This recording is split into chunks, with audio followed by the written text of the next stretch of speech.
Wyobraź sobie dwie osoby. Obie mają około 50 lat. Obie pracują. Obie prowadzą w miarę normalne życie. Żadna z nich praktycznie nie pije alkoholu. Obie czują się całkiem dobrze. Pewnego dnia idą na rutynowe badanie USG. Pierwsza słyszy: ma pan stłuszczoną wątrobę. Druga wychodzi z gabinetu z całkowicie prawidłowym wynikiem. I teraz najważniejsze pytanie. Co je różni? Większość osób odpowie: dieta albo za mało ruchu. Ale odpowiedź jest znacznie bardziej złożona, bo dziś coraz więcej osób rozwija choroby wątroby, mimo że nie pije dużo alkoholu. Co więcej, wiele z nich przez lata nie odczuwa absolutnie żadnych objawów. I właśnie dlatego choroby wątroby bywają nazywane cichymi. Nie dlatego, że są rzadkie, ale dlatego, że rozwijają się po cichu.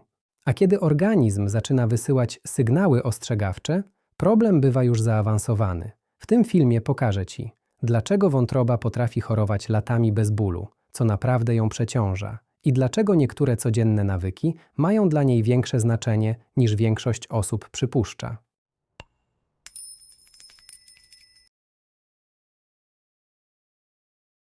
Większość z nas myśli o wątrobie dopiero wtedy, kiedy pojawiają się złe wyniki badań, albo kiedy lekarz wspomni o podwyższonych enzymach. Ale prawda jest taka, że wątroba wykonuje swoją pracę przez całą dobę, bez przerwy. Filtruje substancje, które trafiają do organizmu. Produkuje żółć potrzebną do trawienia tłuszczów. Magazynuje glukozę w postaci glikogenu. Bierze udział w regulacji poziomu cholesterolu. Produkuje wiele ważnych białek. Przetwarza hormony. Unieszkodliwia wiele substancji, które mogłyby nam zaszkodzić. To jedno z najbardziej zapracowanych laboratoriów w organizmie. I właśnie dlatego potrafi bardzo długo kompensować uszkodzenia.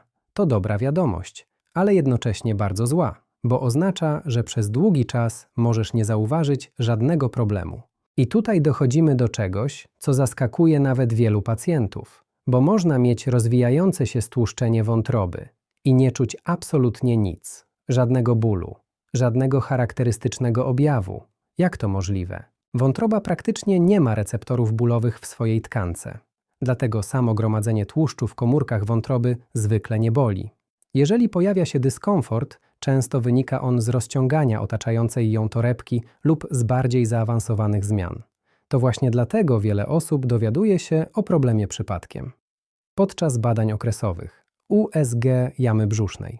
Wątroba praktycznie nie ma receptorów bólowych w swojej tkance. Dlatego samo gromadzenie tłuszczu w komórkach wątroby zwykle nie boli. Jeżeli pojawia się dyskomfort, często wynika on z rozciągania otaczającej ją torebki lub z bardziej zaawansowanych zmian. To właśnie dlatego wiele osób dowiaduje się o problemie przypadkiem. Podczas badań okresowych USG jamy brzusznej albo badań wykonanych z zupełnie innego powodu. I to jest moment, który często wywołuje zdziwienie. Jak to możliwe? Przecież nic mnie nie bolało. To właśnie sprawia, że choroby wątroby są tak podstępne. Nie ostrzegają głośno. Ale teraz dochodzimy do pytania, które zmienia wszystko. Jeżeli nie alkohol, to co właściwie najczęściej prowadzi dziś do stłuszczenia wątroby? Bo odpowiedź może Cię naprawdę zaskoczyć. Gdy słyszymy słowo stłuszczenie, odruchowo myślimy o tłuszczu. To wydaje się logiczne. Skoro wątroba jest stłuszczona, to pewnie dlatego, że zjedliśmy za dużo tłustych potraw. Ale organizm nie działa aż tak prosto. I właśnie tutaj pojawia się jeden z największych mitów dotyczących zdrowia. Bo w wielu przypadkach problem nie zaczyna się od tłuszczu. Zaczyna się od nadmiaru energii, od miesięcy, a czasem lat, kiedy organizm dostaje więcej kalorii, niż jest w stanie wykorzystać. Nie ma znaczenia, czy pochodzą głównie z cukru, tłuszczu, czy wysoko przetworzonej żywności. Jeśli ten stan utrzymuje się długo, organizm musi gdzieś magazynować nadmiar energii. Najpierw robi to w tkance tłuszczowej, ale ta ma swoje granice i kiedy zaczyna być przeciążona, nadmiar tłuszczu trafia tam, gdzie nigdy nie powinien się znaleźć. Do mięśni, do trzustki i właśnie do wątroby. Ale to jeszcze nie wyjaśnia, dlaczego u jednej osoby dzieje się to szybciej niż u drugiej. Bo istnieje jeszcze jeden element tej układanki. I to właśnie on coraz częściej stoi za stłuszczeniem wątroby. Mowa o insulinooporności. To słowo pojawia się dziś bardzo często, ale niewiele osób naprawdę rozumie, co oznacza. Wyobraź sobie, że insulina jest kluczem. Jej zadaniem jest otworzyć komórkom drogę do wykorzystania glukozy. Na początku wszystko działa prawidłowo, ale z czasem komórki zaczynają reagować na ten klucz coraz słabiej. Organizm próbuje to naprawić. Produkuje coraz więcej insuliny. Przez pewien czas wszystko wygląda normalnie. Poziom cukru może być jeszcze prawidłowy. Dlatego wiele osób mówi: przecież moje badania są dobre. I właśnie dlatego problem potrafi rozwijać się po cichu. Bo zanim pojawi się cukrzyca, metabolizm często od dawna pracuje na zwiększonych obrotach. A jednym z narządów, który odczuwa to najbardziej, jest właśnie wątroba. I teraz bardzo ważna rzecz. Nie chcę, żeby po tym filmie ktoś pomyślał, czyli winny jest cukier. To znowu byłoby zbyt duże uproszczenie. Problemem nie jest jeden produkt. Problemem jest codzienny styl życia. To suma wielu drobnych decyzji. Za mało ruchu, za dużo siedzenia, za mało snu, przewlekły stres, regularny nadmiar kalorii. To wszystko działa razem. I właśnie dlatego dwie osoby, które jedzą podobnie, mogą mieć zupełnie inną wątrobę. Wyobraź sobie, że w Twoim samochodzie zapala się kontrolka silnika. Prawdopodobnie od razu umawiasz wizytę u mechanika, bo wiesz, że jeśli zignorujesz problem, awaria może być dużo poważniejsza. A teraz wyobraź sobie coś odwrotnego. Silnik psuje się, ale żadna kontrolka się nie zapala. Jeździsz normalnie, nic nie stuka, nic nie hałasuje. I właśnie tak bardzo często zachowuje się wątroba. Przez lata wykonuje swoją pracę, mimo że w środku zaczyna dziać się coś złego. I to właśnie dlatego lekarze tak często mówią o profilaktyce. Nie dlatego, że chcą zlecać więcej badań, ale dlatego, że organizm nie zawsze ostrzega na czas. Ale zaraz. Przecież robimy badania krwi.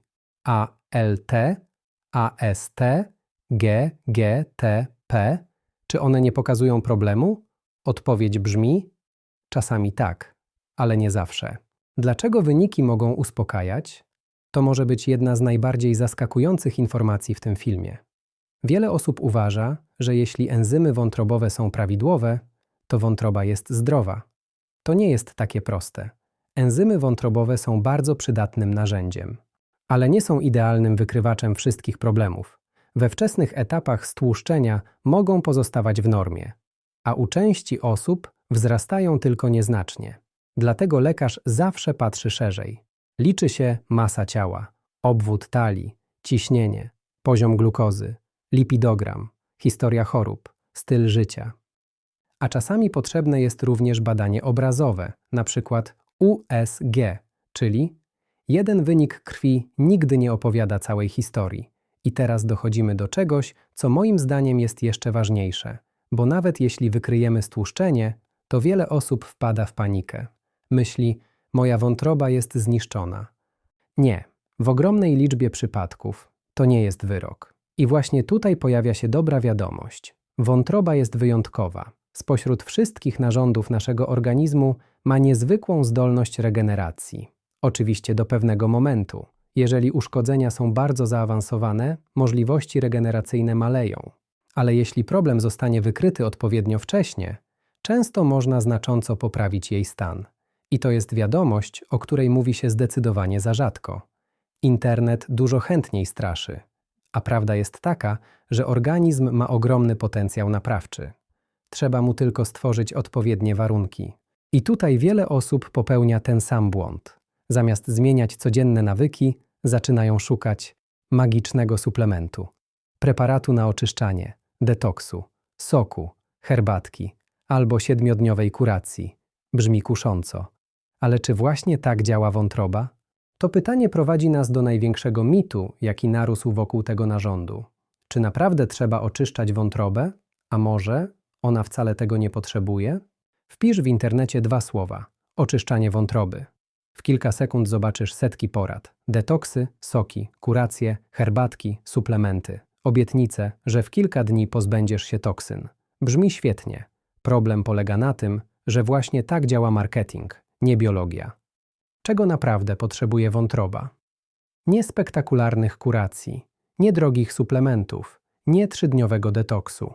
Najczęściej potrzebuje regularnego ruchu, utrzymania zdrowej masy ciała lub stopniowej redukcji nadmiaru tkanki tłuszczowej, jeśli jest obecna, odpowiednio zbilansowanej diety, ograniczenia alkoholu, leczenia chorób takich jak cukrzyca czy zaburzenia lipidowe, jeśli występują, i czasu. Bo regeneracja nie trwa 3 dni. To proces.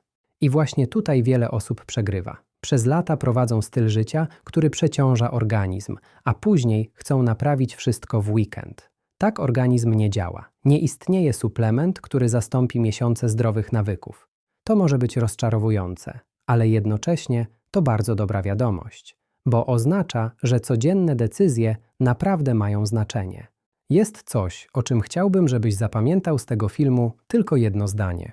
Wątroba bardzo długo potrafi pracować bez skarg i właśnie dlatego nie warto czekać na moment, aż organizm zacznie wysyłać wyraźne sygnały. Jeżeli masz czynniki ryzyka, porozmawiaj ze swoim lekarzem o odpowiednich badaniach i o tym, co możesz zrobić dla swojego zdrowia, bo najlepszy moment na zadbanie o wątrobę jest zwykle dużo wcześniej, niż pojawią się poważniejsze problemy. Mam nadzieję, że po tym materiale spojrzysz na ten narząd zupełnie inaczej. Nie jak na filtr, który trzeba od czasu do czasu przepłukać, ale jak na niezwykle wydajne laboratorium, które każdego dnia wykonuje dla ciebie ogromną pracę. Jeśli lubisz filmy, które tłumaczą zdrowie bez mitów, sensacji i fałszywych obietnic, zostaw subskrypcję. Na kanale Tabletka Wiedzy pokazuje, jak naprawdę działa organizm i dlaczego wiele popularnych przekonań nie ma wiele wspólnego z biologią. Do zobaczenia w kolejnym odcinku.